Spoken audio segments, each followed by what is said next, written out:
Today we have an amazing patient who happens to be in the healthcare field. We'll keep it at that.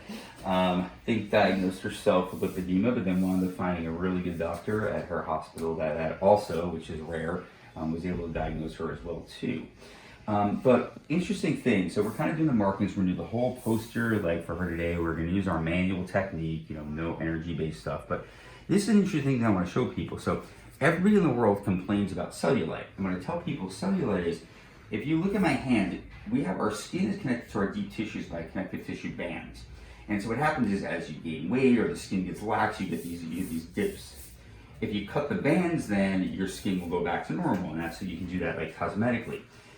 What happens with lipedema though is that the connective tissue, the inflammatory process, replaces a lot of the deep connective tissues that are there, and kind of like they get taken over by adipose, they just become really more fibrotic, but less in terms of less organized, and so a lot more loose.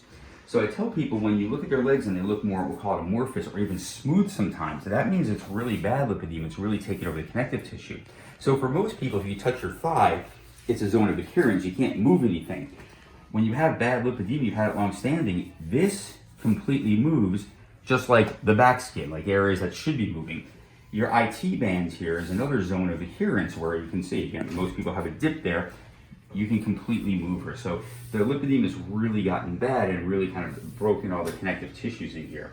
Of course, there's deep fibrosis and everything that causes all the bruising and scarring. And in fact, I want to show everybody over here one of the worst bruises that I think I've ever seen. And that's right here.